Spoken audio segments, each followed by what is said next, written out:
Alright, it's Steve back again for a new video at the newly renamed Steve's Vintage Model Builds. Everything else is going to stay the same. I just thought that that would better reflect what I do.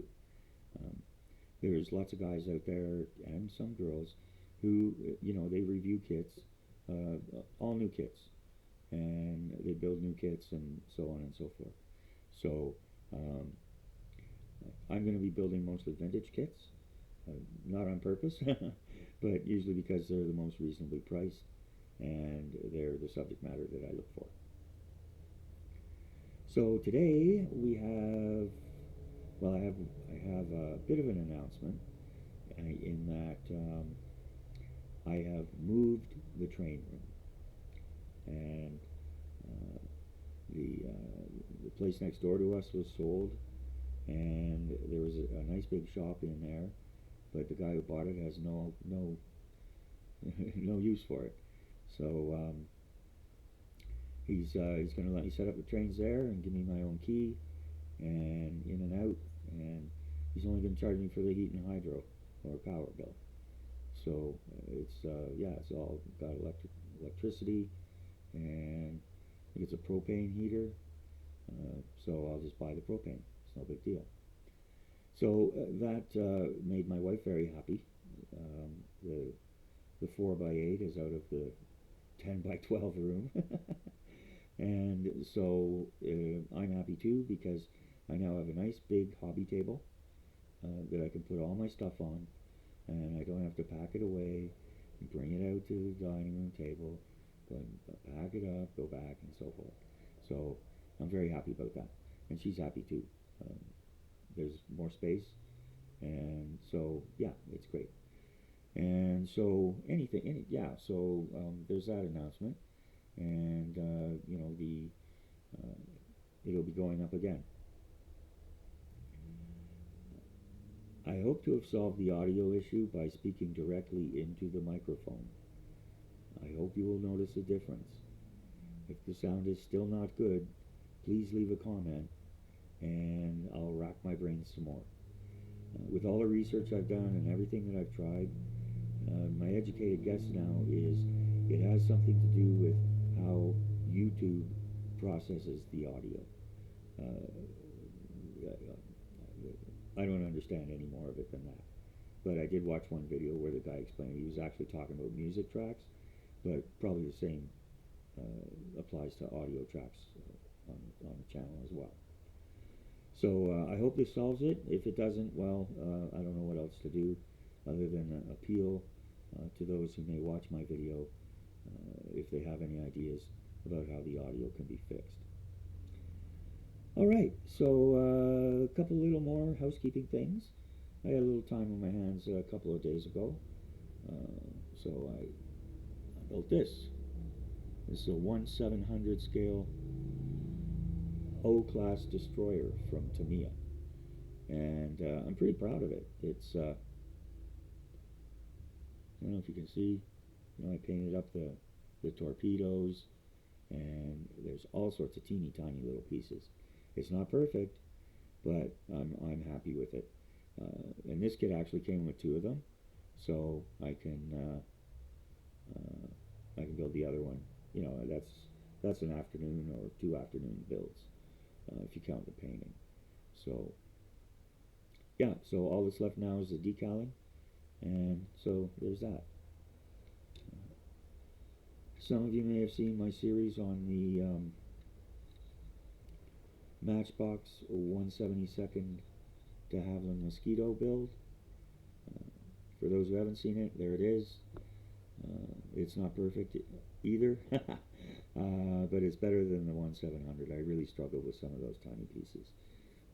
So hopefully I've got a number of large ships, but these little ones, my goodness, it was tough. Anyways, still enjoyed it. And so so this is the result of my build of the 1983 Matchbox, and I'm pretty pleased with it. Like I said, it's not perfect, but it's all hand painted by brush. Didn't use the airbrush, and The decals were really old, so they don't look that great. But they went on. So, and this was, except for the railroad structures, which were usually pretty simple, you know, walls and roofs and things like that. Um, this was the first kit I'd attempted in about 45 years. So I'm very happy with that. So that's going to have a place of pride on the shelf. There we go.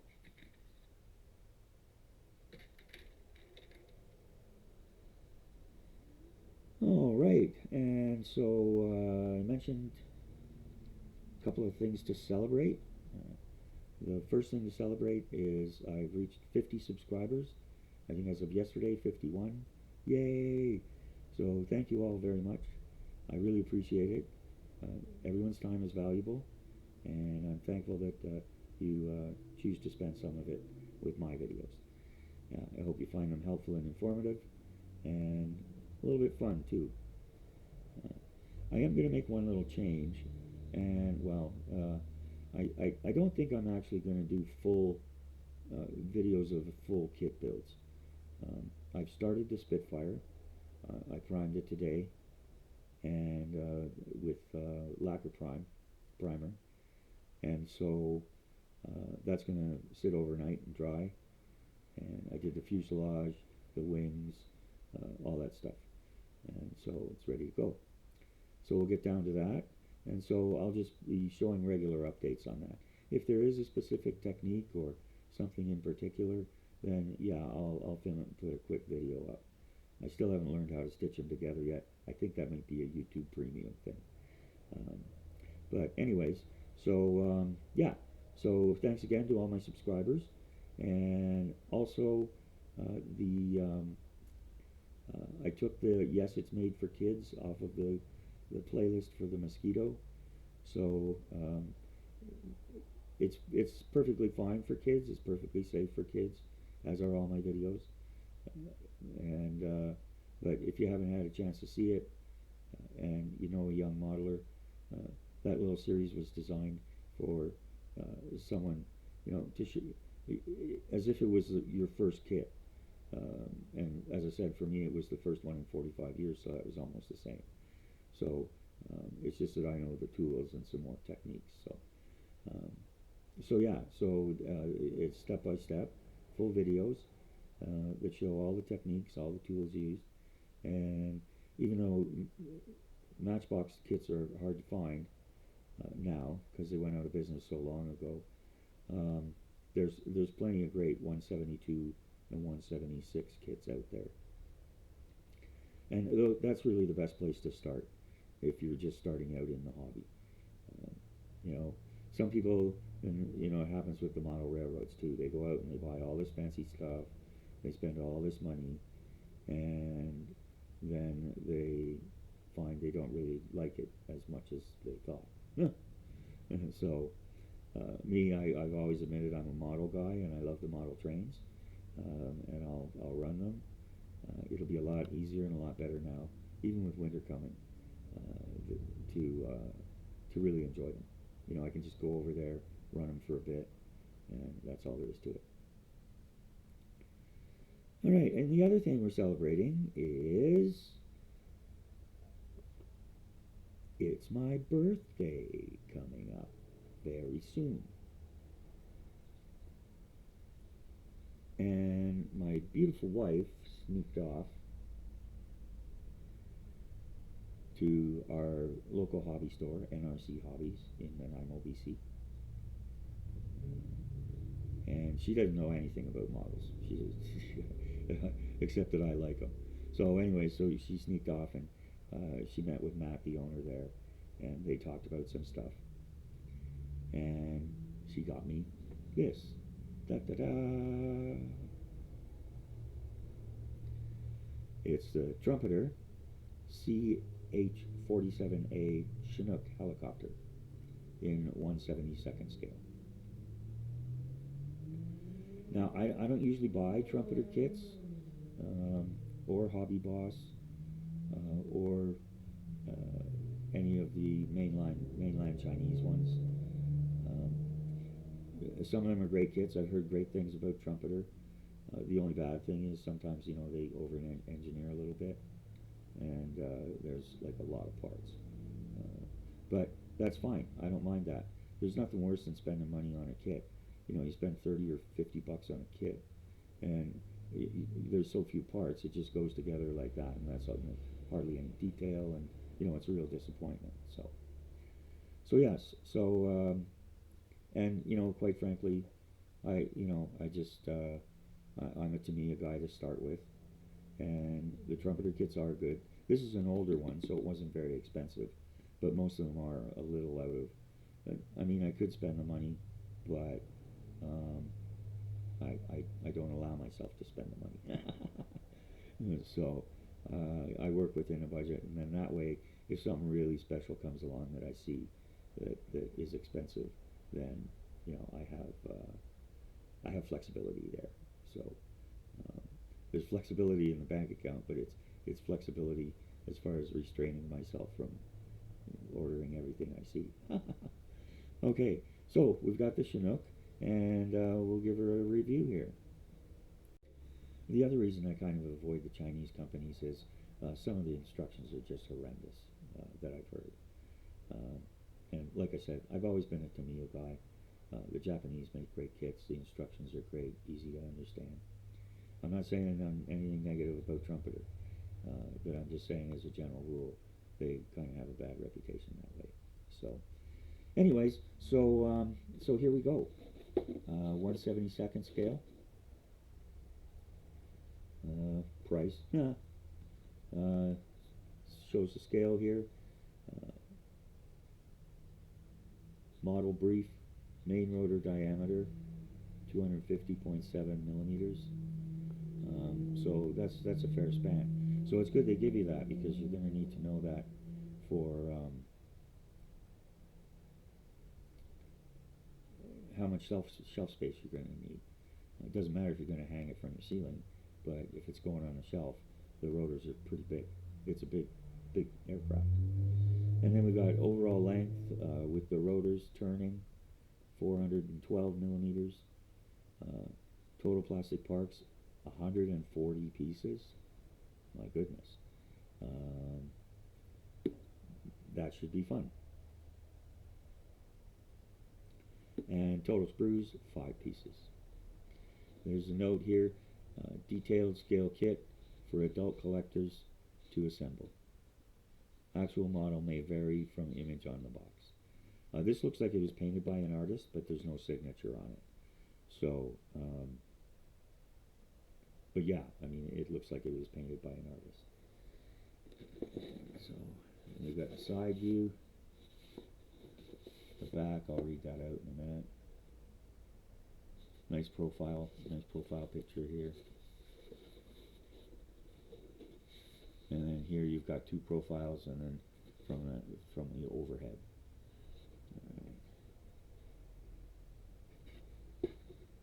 Alright, on this side it says, this product is not a toy. This product is suitable for ages over 14 only. I would expect with 140 parts that, yeah, it's,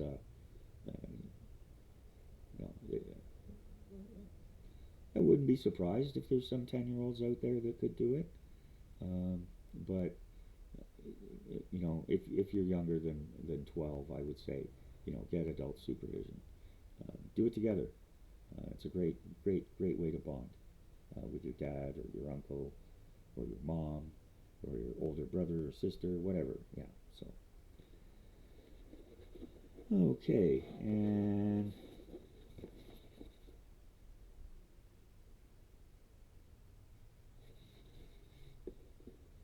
copyright date on the box is 2017, so it's not that old.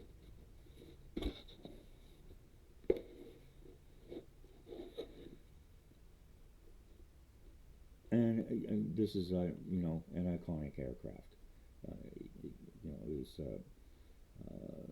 ubiquitous all over the place during the Vietnam War, and all through the 60s, 70s, and they're still making them today. It's the CH-47D and they're a real workhorse. Um, they have a multi-role, and so I'll read what they say on the box here, and then I'll have something to say in a minute. The C-47 Chinook, the workhorse of the U.S. Army, is manufactured by the Boeing Vertol Company. The Chinook has served as the prime mover for the U.S. Army and other military forces for decades. Its principal missions include transport of troops, artillery, ammunitions, fuel, water, barrier materials, supplies, and equipment on the battlefield. Other missions include medical evacuation, aircraft recovery, firefighting, parachute drops, heavy construction, disaster relief, and search and rescue.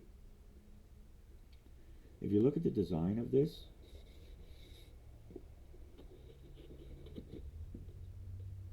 this will actually float. All right.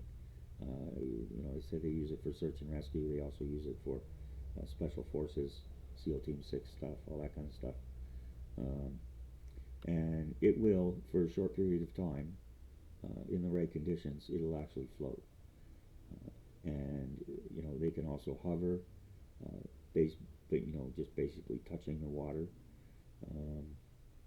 If it's a little rougher, and that makes it easier for people to get in and out. So it's an amazing machine. The effectiveness of the Chinook has been continually upgraded by successive product improvements. And as I said, from the C-47A we see here to the CH-47D, continuous product improvements have more than doubled the Chinook's lift capacity since its inception.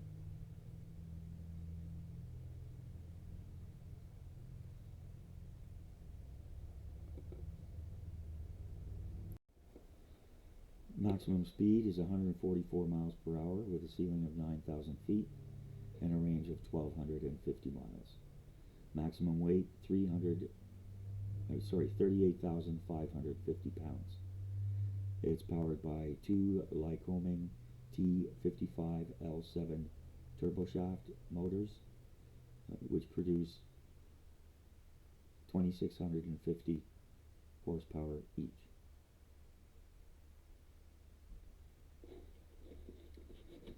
And one final note, Canadians will probably know this, but others might not.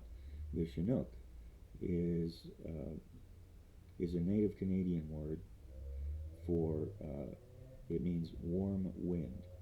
And the Chinook comes down from the eastern side of the Rocky Mountains, usually in early winter, but sometimes in late winter as well. And Calgary's right there in the foothills, and so if you've ever been to or lived in Calgary during the winter, you know that any kind of warm wind is more than welcome. And so, anyways, yeah, so that's what a Chinook is. All right, so let's get into the box and see what's going on here.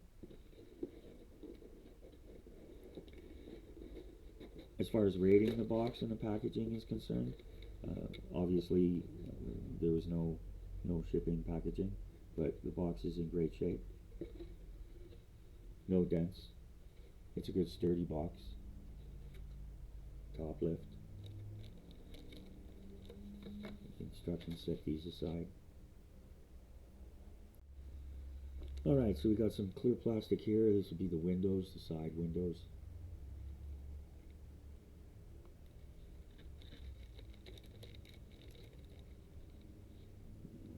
Fuselage pieces. Here are the rotors. You can see they've made the rotors. They're not warped, but they're intentionally made to look like they're sagging. Because if you see the Chinook when it's on the ground, the propellers are so long that they droop. A lot like the U-2 aircraft and the B-52 as well. It isn't until they get the lift under them that they straighten out. So yeah, this looks like for the rotors, and mostly.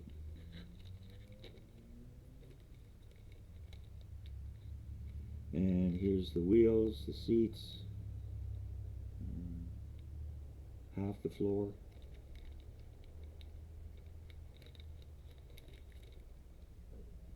excuse me. Everything looks perfect. You know, everything's in individual bags. I'm not seeing any flash whatsoever. The detail is very nice.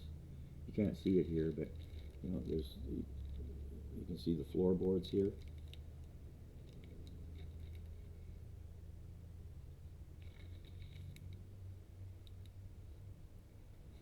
The cowlings for the exhaust, and there's two little metal pins there for the rotors. Then we've got the fuselage pieces. They're nicely packed. Sturdy cardboard holder. Oh, and here's the nose canopy. You see this here is frosted, and that's because that's to be painted.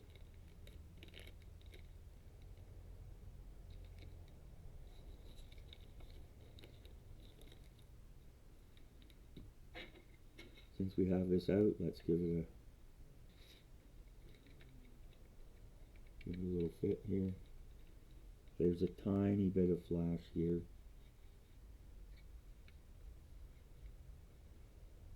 And along the bottom here, but everything else, all those tiny little parts, they flash free. So, and that just fits together perfectly. So, yeah, nice detail. You got the vents here. They're like a honeycomb.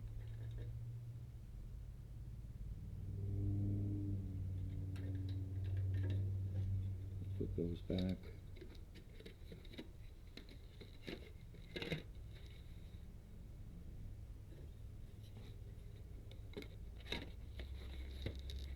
Alright, there we go. Now, the decals are in a sealed plastic bag. They look fine. It looks like good sturdy paper, and there's a protective sheet over top. They're taped to the paper. This kit comes with the U.S. Army markings, United States Army, and there's two different versions you can do.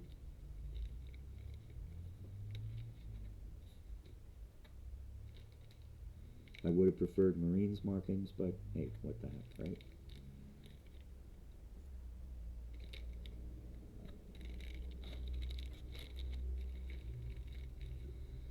Alright, so we'll get these back in the box.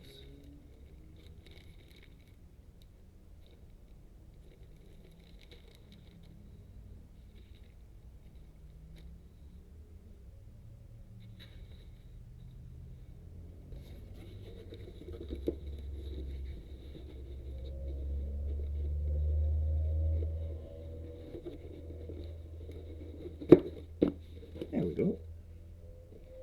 Set that aside. Now we'll come to the instructions here.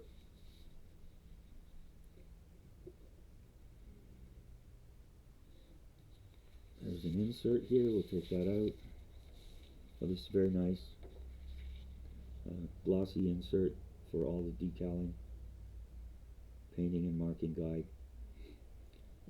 They recommend Mr. Hobby colors and products. Mr. Hobby is a Japanese company. They make excellent products. I use Mr. Hobby cement, and yeah, everything, it's great. Okay, so we've got painting and marking guide for, as I said, two different versions.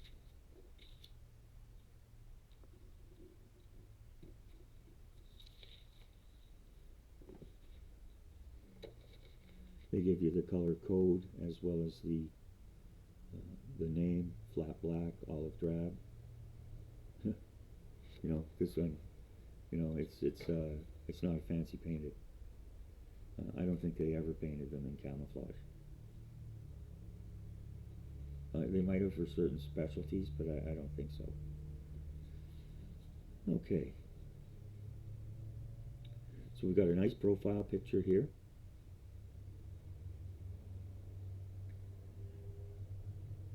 Item number, all the little uh, before you start things. And right off the bat it says not recommended for inexperienced modelers or for children under 14 years of age. As I said, there's probably some out there who would be able to do it, but especially if you're just starting out, this would be a big jump, so as it were. And again, as I always say, study and understand the instructions thoroughly. Um, talks about photo etch parts, small parts. Uh, One thing they don't mention that I always recommend, especially if the kit's a little bit older or a lot older, is that you soak the sprues, take them out of their bags or out of their bag, and soak the sprues in warm soapy water for 15 minutes or so. Just the kind of warm soapy water, dish, you can use dish soap, and warm soapy water like you'd use to wash your hands. So leave them in there for a few minutes, and then take them out, rinse them down really well, and put them between paper towel. And I usually leave them overnight, but you can get away with just a couple hours, or you can even go quicker if you want to. Um, actually dab off all those little bits, little droplets of water or whatever. But I like to leave it overnight too, because the warm water, it doesn't damage it, but it does soften the plastic, and so leaving them overnight like that gives it a chance to fully dry out and come back to their original, uh, whatever it's called. I'll think of that word after. All right, and then you've got the legend here. This means to glue, put a weight on it for some reason, make a hole, cut or remove that piece, bend that piece.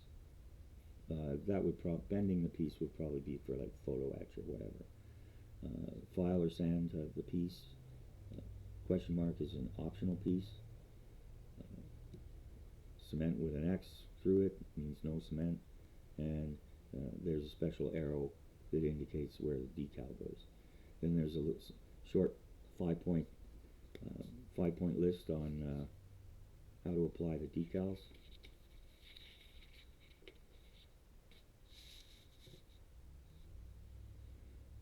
Got a nice sprue inventory with the decals.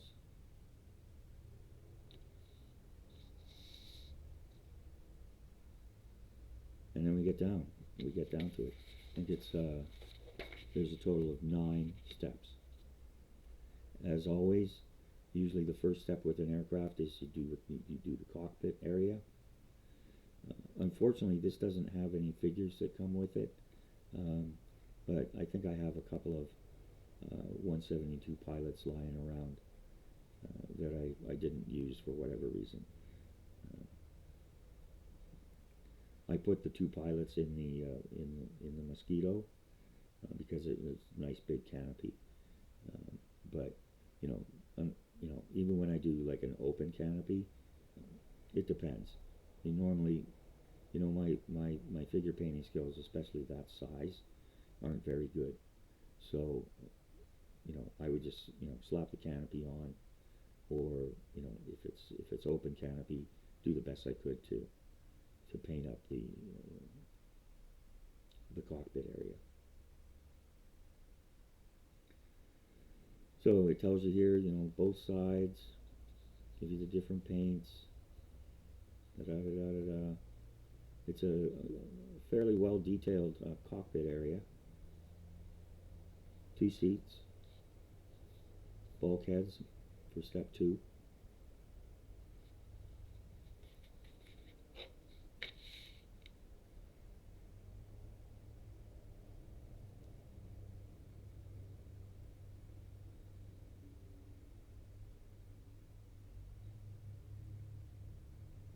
Okay, And these look like the roof pieces.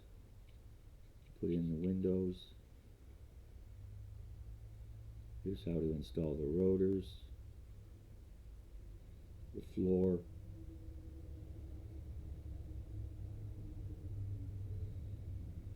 And yeah, it doesn't look like, well, I don't know, maybe you can. We'll take a look at it.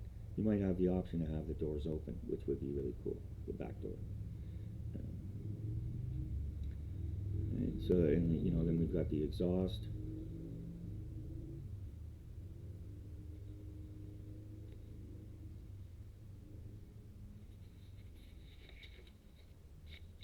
These are all very, very simple steps, even though there's a lot of parts.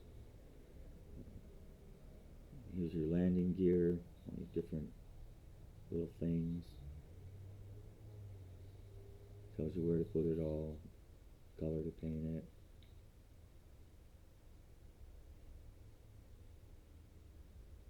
And step 7, this is the door at the back. It doesn't say if you have the option for an open back door, but I'd sure go for that. Pick up a couple of 1/72nd scale Jeeps, or you know, like a Chafee tank or something like that. Anyways, and then we've got the front here, the front canopy. The last is assembling and assembling the rotors and attaching them to the aircraft. So pretty straightforward. And I'm impressed. As far as the packaging was concerned, it was A1. Each sprue had its own little bag, and the two little metal pieces, they had a bag in a bag. And so, yeah, so 2 and 2 there, the sprues, everything was intact.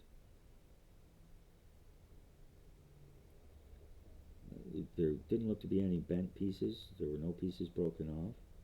There was just a tiny bit of sprue on the fuselage. All the small parts, they were free of it.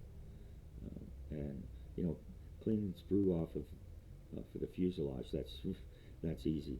It's cleaning it off of those teeny tiny little parts that drives everybody nuts. And so, anyways, so yeah, so 2 points for the packaging, and another 2 points for the sprues. 3 points for the parts, nothing to complain about there whatsoever. And 3 points for the instructions.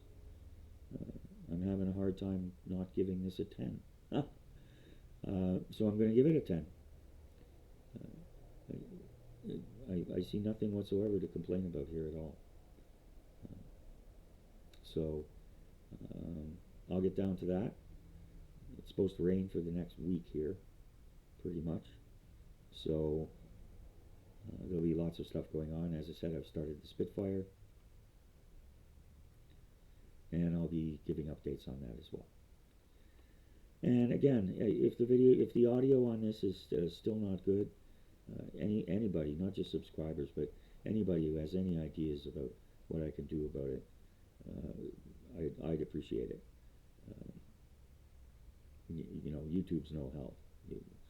You report an issue to them, and they don't. Yeah, there's no customer service at all. So, but I guess you shouldn't complain because it's free, even though they make you watch a bunch of ads. So, anyway, so that's it for today. Again, thanks everyone for spending some time with me in the channel, and you know, keep clicking those like buttons, and hopefully everybody will continue to enjoy what I have to offer. Thanks again, and have a great day.